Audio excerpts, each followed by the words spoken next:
Hello hi അസ്സാം വലൈക്കും നമസ്കാരം. എന്തൊക്കെയുണ്ട് നിങ്ങളുടെയൊക്കെ വിശേഷങ്ങൾ? എല്ലാവർക്കും സുഖമാണോ?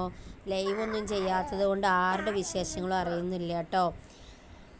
ഇന്ന് സ്പെഷ്യലായിട്ട് എന്തെങ്കിലും ഉണ്ടാക്കാമെന്ന് വെച്ചു. ചിക്കനും മട്ടനും ബീഫൊന്നും അല്ല. മനു ഊട്ടിയിൽ നിന്ന് ഓട്ടം കഴിഞ്ഞ് വന്നപ്പോൾ കുറച്ച് നല്ല ഫ്രഷ് വെജിറ്റബിൾസും പിന്നെ അതുപോലെ പാത്തൂനും സനമോൾക്കും ഒക്കെ കഴിക്കാനും കുറച്ച് സ്നാക്സൊക്കെ കൊണ്ടുവന്നിട്ടുണ്ടായിരുന്നു. അപ്പോൾ അതൊക്കെ കവറിൽ നിന്ന് മാറ്റി എടുത്തു വെക്കുകയാണ് കേട്ടോ. പാത്തുവിനെ കാണാതെ എടുത്തു വെക്കാമെന്ന് വിചാരിച്ചതാണ്. പക്ഷേ വീഡിയോ എടുക്കണ കാരണം പാത്തു കണ്ടു. പാത്തു കണ്ടാൽ പിന്നെ ഇടയ്ക്കിടയ്ക്ക് പാത്തുവിന് ഇങ്ങനെ കഴിച്ചുകൊണ്ടിരിക്കണം. ചോറൊന്നും കഴിക്കില്ല, പിന്നെ ഇത് മാത്രമേ കഴിക്കുള്ളൂ. ഇത് ഊട്ടിയിലെ സ്പെഷ്യൽ ഒരു സ്നാക്സ് ആട്ടോ. ചായയുടെ കൂടെയൊക്കെ കഴിക്കാൻ പറ്റുന്ന നല്ല ടേസ്റ്റിലൊരു സ്നാക്സാണ്. പിന്നെ ഹോം മെയ്ഡ് ചോക്ലേറ്റ്. പാത്തുവിൻ്റെ വിചാരം ഇതെല്ലാം സനമോൾ എടുക്കുന്നു വിചാരിച്ചിട്ട് പാത്തു എല്ലാം കയ്യിലാക്കി വെക്കുകയാണ്.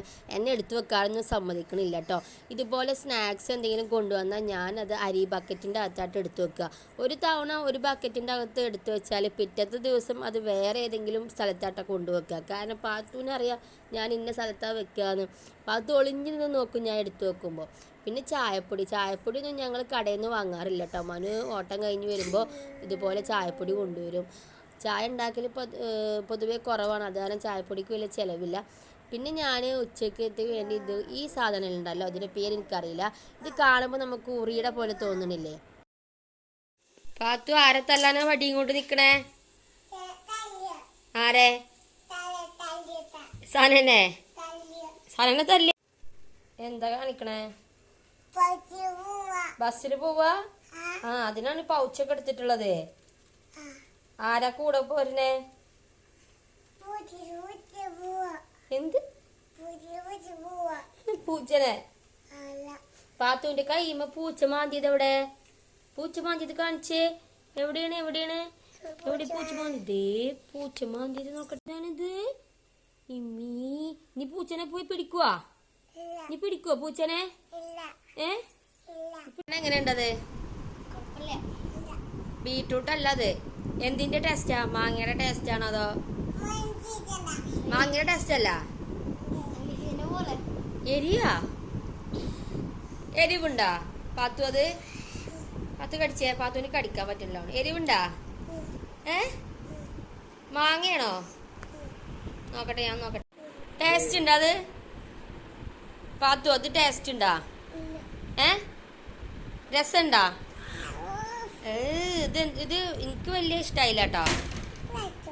കഴിച്ചോന്ന്. ഉച്ചക്കത്തേക്ക് ചാളമീൻ തേങ്ങ അരച്ച് കറി വെച്ചു. പിന്നെ പേരറിയാത്ത നമ്മുടെ മെയിൻ സംഭവം എനിക്കിതിനെ കണ്ടപ്പോഴേ, നമ്മൾ പണ്ടൊക്കെ ഉറി ഉണ്ടാക്കില്ലേ, ഉറി ഉണ്ടാക്കി ഇങ്ങനെ വെക്കുമല്ലോ സാധനങ്ങൾ പൂച്ചയൊന്നും എടുക്കാതിരിക്കാൻ. മീനൊക്കെ വറുത്തിട്ട് ഇങ്ങനെ ഉറിയുടെ തട്ടിൽ വെക്കും. എനിക്കിത് കണ്ടപ്പോൾ ആദ്യം അങ്ങനെ തോന്നി കേട്ടോ, ഉറി പോലെ. ഞാൻ കുറച്ച് നേരം അതിനെങ്ങനെ നോക്കി നിന്നു. കാണാൻ നല്ല രസമുണ്ട്. പേരറിയാത്ത ഈ പച്ചക്കറീനെ ഞാൻ ഉപ്പേരി ഉണ്ടാക്കാമെന്ന് വെച്ചു. ആദ്യം ഞാൻ ഇതിൻ്റെ ഒരു ചെറിയൊരു കഷ്ണം എടുത്തിട്ട് കഴിച്ചു നോക്കി കേട്ടോ. ഇതെങ്ങനെ ഉണ്ടെന്ന് അറിയണമല്ലോ, കയ്പ്പാണോ മധുരമാണോ എന്നൊക്കെ അറിയണം. കഴിച്ചു നോക്കിയപ്പോൾ എനിക്കിത് പപ്പായയുടെ ടേസ്റ്റും അതുപോലെ കേബേജിൻ്റെ ഒക്കെ ഒരു ടേസ്റ്റൊക്കെ തോന്നിയത് കേട്ടോ. സംഭവം പൊളിയാണ്. ഇതിനി പച്ചക്കറി കടയിൽ കണ്ടാൽ ധൈര്യമായിട്ട് വാങ്ങിയിട്ട് വെച്ചോളൂ കേട്ടോ. നല്ല ടേസ്റ്റാണ്. ഇത് തേങ്ങയും പച്ചമുളകും ചെറിയ ജീരകവും ഒക്കെ ചതച്ചിടുകയാണെങ്കിൽ ഒന്നും കൂടി ടേസ്റ്റായേനെ. ഇതെല്ലാം കൂട്ടി ഞാൻ ഉച്ചയ്ക്ക് ചോറ് കഴിക്കാൻ പോവുകയാണേ. അപ്പോൾ നിങ്ങളുടെ സപ്പോർട്ട് ഇനിയും പ്രതീക്ഷിക്കുന്നു. Okay friends, by.